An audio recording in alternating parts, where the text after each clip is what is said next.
If you've ever wondered if your shadow work is actually doing something, or why things seem lighter, but then suddenly they seem a lot heavier, this video will give you a way to understand what you're seeing without over analyzing it. Dreams often bring up the shadow before we even know what our shadow is. They're also one of the best ways to see if our work is actually integrating, because they show the process as it unfolds. Shadow work has a reputation for being heavy, endless, or something you're just supposed to push through. So while shadow work does stir up stuff, while it's actually integrating, dreams reflect that in a very specific way. Hi, I'm Janice, a dream path, sort of like an empath, but dreamier. In this video, I'm going to take you through a series of dreams that came out of the first phase of my shadow work program, Healing the Emotional Ties. This first phase moves through 3 weeks of masculine energy chakra work. So naturally, I'll organize these dreams by chakra as we go through them. We'll talk about the root chakra, the solar plexus, and the throat chakra, which are considered masculine energy chakras. Many people don't realize that there are masculine energy, feminine energy chakras, and neutral, and that shadow work often unfolds differently depending on which chakra you're focusing on. But I saw this very thing happen with the thousands of dreams I've looked at. By looking at these dreams with me, you'll be able to see how healing shows up in dreams and maybe start recognizing similar patterns of your own in your own dreams. If you want a deeper overview of how the masculine and feminine energy work together and how imbalance shows up in dreams, I made an earlier video on achieving harmony with your anima and animus through dreams.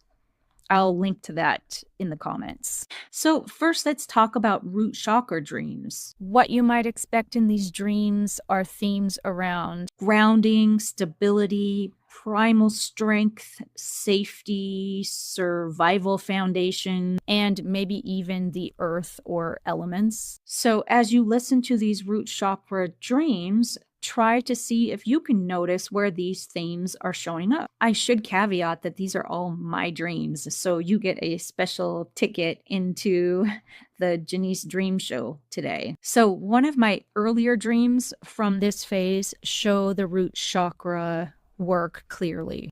I'm in a situation involving tunnels and 2 men who get into a fight. It's like a jujitsu submission match. One man is clearly trying to protect a woman who is deeper in a tunnel, and this man gets the other guy into a leg lock and basically into a submission, and I then come up and just observe this whole scene, and then the fight is just simply over. So one of the things that stands out here is that it's about primal responsibility and physical instinct when you're being attacked, but there is aggression. And so as you're working through your shadow from the root chakra, you want to see that aggression begin to soften in your dreams. And then a few days later, I had another dream that shows how a change in the feeling of safety looks. So there's 2 dogs, and they start following me. One of them is a big golden retriever, and the other is a darker colored older dog. And the golden retriever comes and sits on top of a picnic table with me and keeps nudging me like, hey, I'm here. But I keep paying attention to this darker dog, knowing that it needs my help in some way. I also notice that they're wet, and I wonder if they got dirty, but then I noticed that they actually had sand on them and the water was from the beach. So I said, okay, well, that's fine. And then later in the dream, I was looking for that darker dog, and I saw that he was now resting comfortably in a recliner with my daughter. And he was actually much lighter brown now. So it's still root chakra material, like animals, physical closeness, rest, but the felt sense changed from vigilance and aggression to safety and rest. So this shift is something you can look for in your own dreams when you're doing shadow work. Now let's talk about the solar plexus dreams. The themes showing up in these kinds of dreams related to shadow work: personal power, purpose, action, self-esteem, decisiveness, and maybe even fire as an element. So solar plexus dreams tend to activate questions around how comfortable you are with your own power, how decisive are you without overthinking, and can you take action confidently. As you listen to these dreams, notice how power is being handled, whether it feels overwhelming, minimized, resisted, or increasingly natural. In this dream, I'm looking at animals with another person. One immediately stands out. It's tall and gorgeous,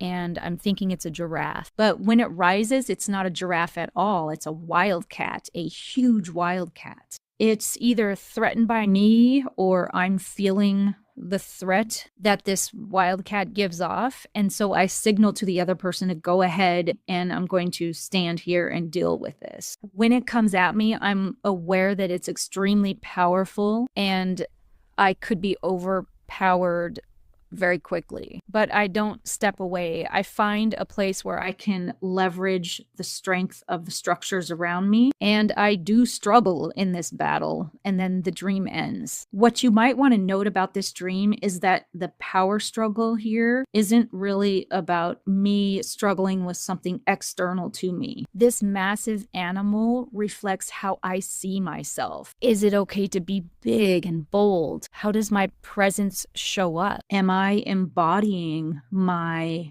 personal power, or am I fighting with it? That something in the dream that initially seemed so magnificent was something that I then wanted to make distance from or fight it. But also notice that action mattered in this scenario. I didn't freeze up. I didn't even hand off the fight to somebody else. I knew that I was up for the battle, so I didn't minimize myself. So I stayed engaged with the power at least. And then in a later dream, this solar plexus energy shows up a little bit softened as well. In this dream, my son and I are unwrapping some silky scarves, and they have little gifts inside that just need to be sparked up. His is already going, but mine isn't. And then suddenly mine rolls out of my hand and into some water.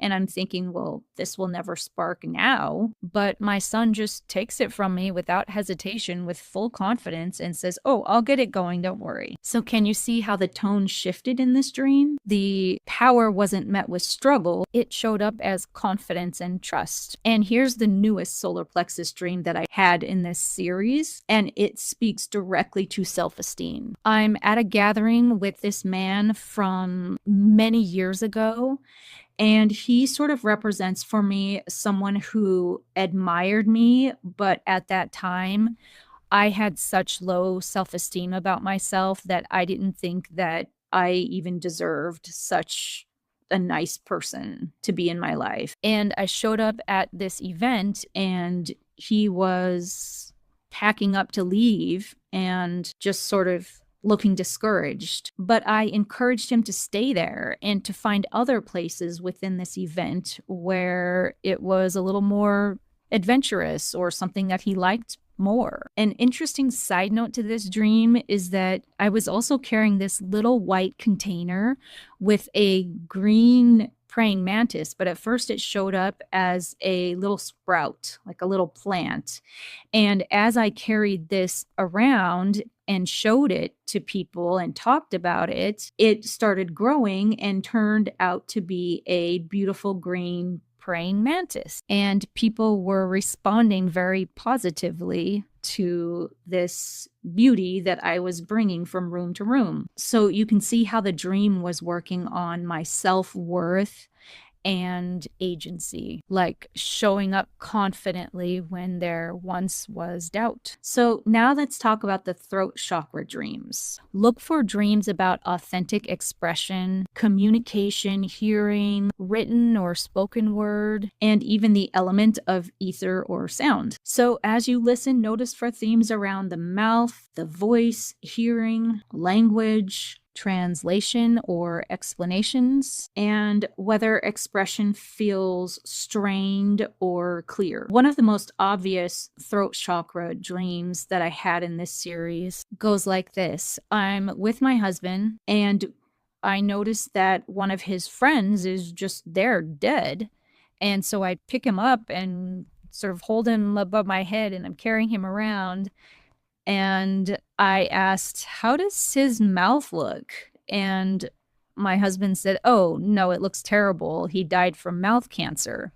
And I looked closer and I saw that he had strain marks around his mouth, like little purple dots, like he was straining to communicate, and that's why he died. And then later in the dream, I accidentally had dropped my husband's keyboard and mouse, and I thought they were broken, and I didn't want to tell him what happened because I knew I was going to be blamed. But later he's using the mouse and the keyboard, and he's even speaking directly to the keyboard, and the keyboard just starts typing according to whatever his voice is saying, and I see that nothing's broken, everything's fine. This dream works directly with fear of expression, and then later shows that there's nothing to fear. Communication works effortlessly. Another throat dream from this series shows another aspect of this chakra. There's a fiery, redheaded actress, and she's very clear about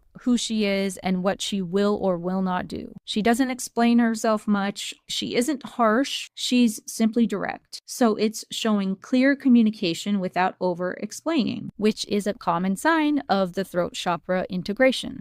The throat chakra seemed to come up a lot in my dreams, so let me tell you a few other scenarios that you could look for yourself in your own dreams. There was a part where I had difficulty finding the right words while having to speak another language. There was a character in my dream that was speaking with a vocal fry. There was a part where I really recognized people just by their voice alone. In another one, somebody had talked about how communication needed to be a two-way street and one person can't be fully responsible for it. In another one, I was writing, I was creating subtitles, and then in another one, there was some nonverbal communication happening instead of continuing to explain. So together, these dreams show how the throat chakra was recalibrating. Now I want to slow down for a minute because this part really matters. Before one of the later dreams in this sequence, I had a dream about skeletons in the closet, and I remember thinking, good God, I've done years of work and there's still all this shadow stuff to process. So even though I know that I've done a lot of work already, it was still kind of easy to fall into that trap of, why is there still more? But then I had this skeleton dream, and it goes exactly like this. This is the dream I had last night.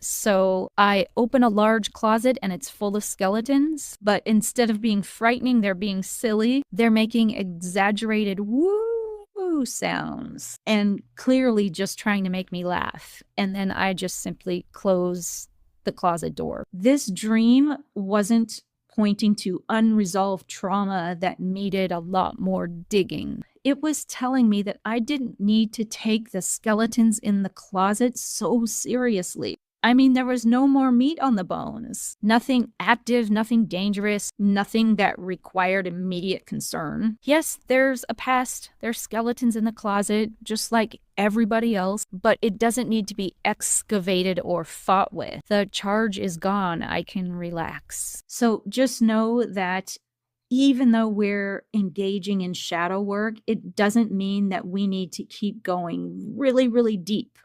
Sometimes we can just let the past be the past. For anyone watching who tends to push themselves hard in healing, especially those genuinely committed to growth and dharma, this is worth hearing. Sometimes when material shows up in your dreams, it's because there's finally enough stability to see it and to see what no longer holds weight. Incidentally, Carl Jung saw this whole process as individuation, as a gradual process of becoming whole. Dreams often reflect that process through changes in capacity, how safe you feel, how you handle power, how you express yourself.